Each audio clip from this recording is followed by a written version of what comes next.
AP wanna play a game? It's called 2 plus 2. But it'll cost you 5. I make the rules, I deal the cards from my deck, I distribute or collect all the money. Seems like a sucker's game? You bet, but it now carries the Supreme Court stamp of approval. Everyone into the fool pool. The last time there was such local blood rushing to the head over legalized gambling was in 1976, when New Jersey approved casinos for Atlantic City.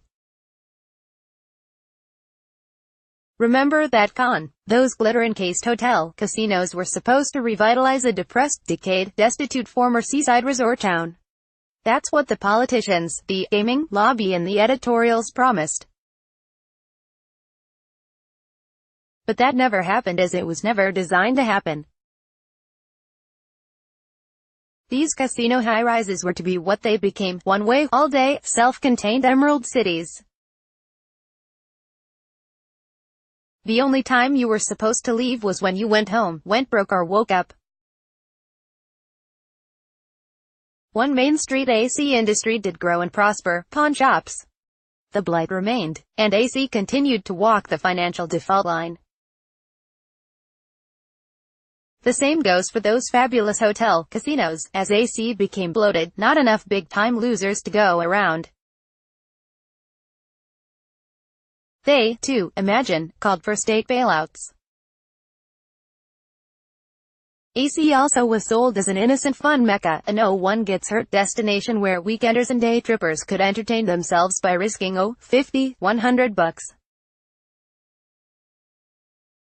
What was never spoken was the truth. There would be no casinos if they were dependent on such gamblers. And the daily, nightly scenes within AC casinos have shown the conspicuously poor to have become the prevailing lowest-risk bettors, as little as all they have or have left to bet. The same cons are now in play with the Supreme Court's decision that ignores or is ignorant to why the gambling industry prefers to call itself the gaming industry. It's because gambling, the frequent and/or big bangers kind designed to enrich the house, is a vice.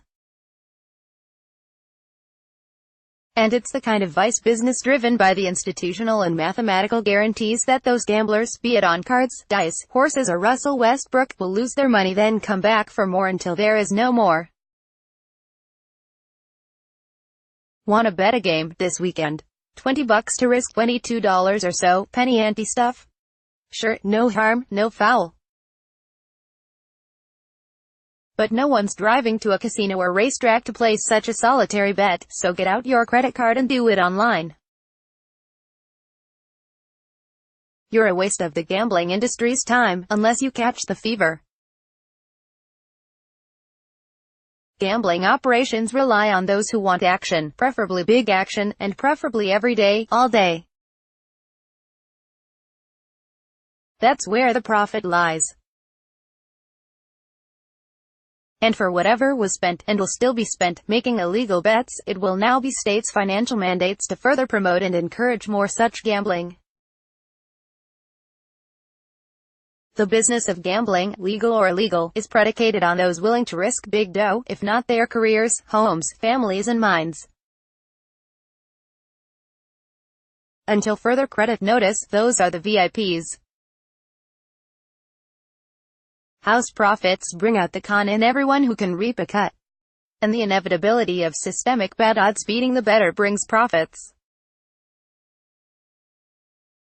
Our pro leagues for decades opposed added legalized gambling on their games as a matter of integrity, doing right by fans, players and kids while avoiding or minimizing public suspicion of missed layups and dropped passes.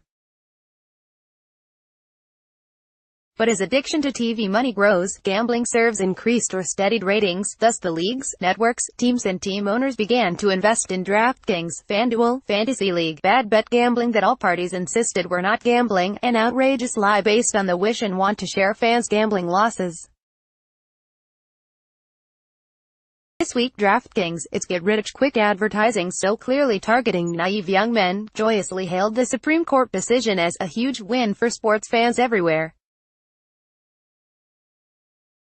We are excited for another opportunity to bring our fans closer to the games they love.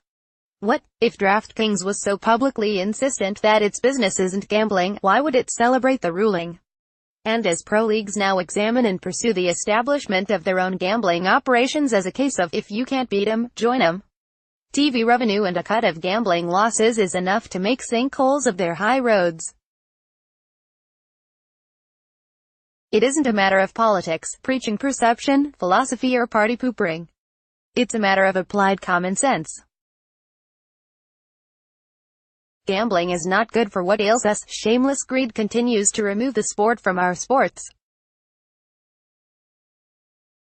And when 2 plus 2 costs 5, that's where you come in. So don't worry about fixed games. The fix is already in.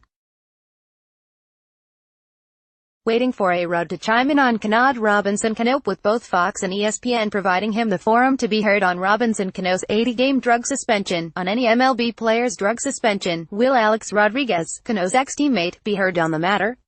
Or would it be impolite to place a man who was hired despite a career fueled by drug fraud and dishonesty in such a spot?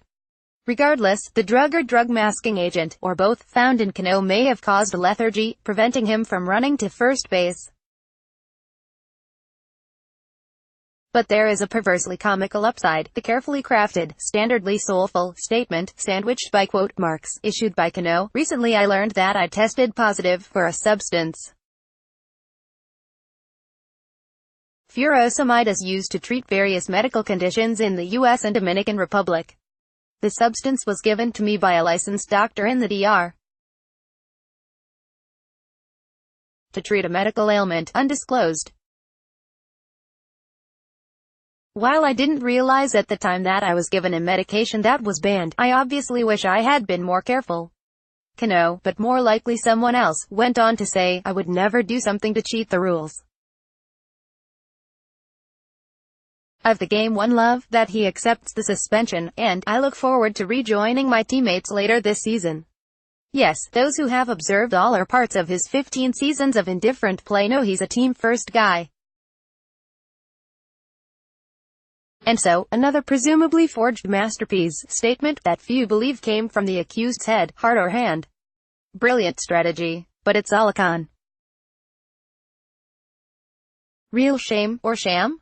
The Eli Manning trial is for the authenticity of his Steiner Collectibles game-used helmet, certificate of authenticity included, is another reminder that the sports business, like most everything else, of late, is fraught with doubt if not fraud. It also brings to mind the guy who bought a rare coin stamped 46 BC.